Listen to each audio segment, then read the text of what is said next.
Baay'ee dhugaa. Wala narka facaasti narka balleessite waan hundumaa isaayyuu.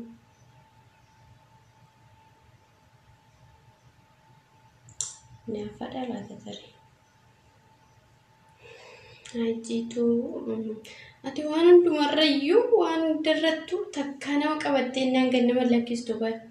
Gorsi kee gorsa ta'e hundumaa. Riyaa waan gaggaariitti nama gorsituun barbaada malee kana booddee riyaadhuma zimmettee yeroo waan tokko namni itti karoorfatu karaa nama harkaa gad kuni gaarii miti kuni sirrii miti namaan jettu manayyuu baafachuu gaarii miti.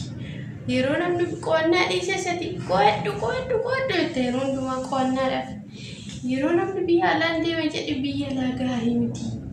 Isaan akkas ta'anii jiraatu, isaan akkas ta'anii jiraatu, isaan akkasiidha. Waa meeqa na sodaachisaa hartaatamu waa meeqa haasofte. Nama akka kee argee hin beeku boo. Barumsatti kana jibbeen du'aa rarbuu isa keessaa faayin deema dheedananii suma keessaa faayi baqqanan deema suma keessa barumsatti kana baradheedhuma siqsuu miti aanasittuu iyyuu na jibbisiiseera amma ganaa gaafan xiqqoo achoolchi qemmoo kamittiin baradhame. Innis naan galu kunu barumsi naan qabatamu kana faa jalaa bahee deemu barbaadan. Gaa barumsaa. Mee waan lamaa godhamu waan nama fayyadu tokko hin jiru ko barumsi kunis yaada barumsadha namni malee bakka maqaa koo barreessuu ergan beeke qubaan hin farramin malee maqaa koo barreessuu ergan beeke maal fayyada kanarra darbee wanni inni fayyadu tokko hin jiru. Biyya alaa yoon deemu waa meeqan bu'aa buufadha faayidaa meeqan argadhee deebi'e an kanaaf jedheen kan nan deeme jedhe. Maatiin kee of danda'anii yoo jiraataniyyuu irratti dabalata waa meeqan godhaa fi baadiyyaa kana keessa faasaan baasee katamaatti isaan galcha. Aga baadiyyaa kana keessa jiraatan amma yoo bititti baadiyyaa kana keessa faa jiraatu. Kanaaf jedheen biyya alaa deema jedha malee kanumaan callisee miti karoora malee miti karoorani malee kana nan deema jedhu karoora. Amma akkoo armee faanti sodootti meeganaa waa meeqaa sa'u nan beeka garuu akkuma godhe nama amansiise yoo isaan didan immoo badeen deema rakkoon qabu. Kanaafuu maanni rakkoon isaa ijoolleen isaanii kun ijoollee baay'een kun yeroo isaan maatiin isaanii didan deemanii finfinnee deemanii achi immoo bakka xumurataniitu biyya alaa deemu. Anis akkasiin godha maal xiqqoo bilbilan qabuufani malee wanni sodaadhee bilbila faaduun qabaadde immoo deemanii akka barbaadetti abbaa barbaade naasa'eetu deeme. Kanaaf yaani deemuun qaba amma waan meeqaa softee yaada kun harkaan faffacaasin bannaatis jiitii yana dhiisi bakka maaluu natti baay'ee. Mimmi koo akkamitti akkan sitti moo wallaalee bara akkamitti akkaati na hubattu wallaalee. Ani sitti naafee yookaan deemuu kee jibbee deemtee jijjiiramuu kee jibbee ni miti kanan si gorsaa jiru kanan sitti dubbachaa jiru yookaan immoo dubbii sobaa sitti dubbachaa jiru waan hin dhageerraa sitti himaa jira. Waan social media kanarra deemu sin argine ati Facebook faadho waan bilbila qabaattee fayyadamtu ta'eeti waan baay'ee argita. Atuyyuu nan deemattee maqaa biyya alaan ooftu turte garuu amma immoo waan tokkoon fayyadamtu waan tokkoon beektu gatii ta'eef waan hundumtuu sitti fakkaachuu danda'a garuu akka namatti fakkaate gochuun gaarii miti. Namni tokko yoo ofiisaa wallaale gorsa namni tokko namaa kennu fudhachuu qaba. Gorsa namni sun maaliif naan jedhee xiinxaluu qaba.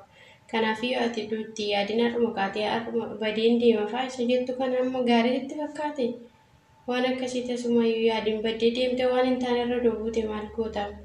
Kanaafiyyuu dursa waan tokkoon godhin dura maaliin godhaa jira jedhanii itti yaadutu bareeda. Kanaafiyyuu dura maaliin godhaa jira ani maaliin yaadaa jira jiituun illee maaliif akkas jettee na gorsitti hammeenyaaf immoo gaarummaadhaaf immoo jettee iddootti yaaddee anaan baay'ee natti tola. Yaadnati yaaddu kun garuu tasuma fudhatama tokkollee naaf hin qabu na biratti jechuudha.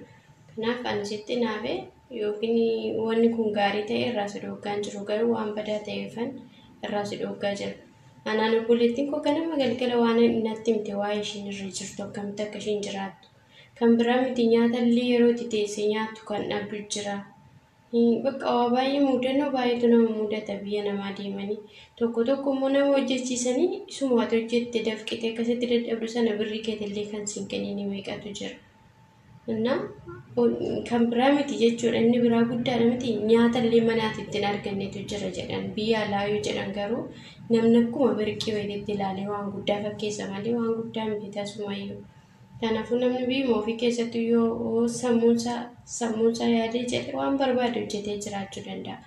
Kanaafuu ati immoo wanni si rakkisee hin jiru. Namoonni tokko tokko kan ba'aniif maatiin isaanii harka qalleeyyii waan ta'aniif maatii keenya jijjiirraa jedhanii maatii isaaniitiif yaadanii sababa maatii isaaniititti miidhamaa jiru. Kanaafiyyuu amma asumattuu hojjennee hojii tokko uumannee hojjennee yookaan immoo barumsa keenya nu galma keenya iddoo yaadne hundumaa keenya waan barbaanne gochuu dandeenya maatii keenyas jijjiiruu dandeenya. Kanaafuu biyya alaa bichaatu maatii biyya alaa deemee biyya alaa bichaa nama jijjiira jechuun hin danda'amu. Biyya keenya keessattis waan barbaadde hojjettee jiraachuu dandeessa akka barbaadetti firii taate. Biyya namaa keessatti garuu takkaayyuu sammuu isaanii firii miti.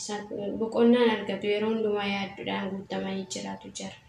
Hirriba gaarii irra fawwayyoo sa'aatiin itti darbaa jedhu ganama sa'aatiitti kaan guyyaa boqonnaan qabanii akkasittiin sa'a 24 dhaabbachaa oolu.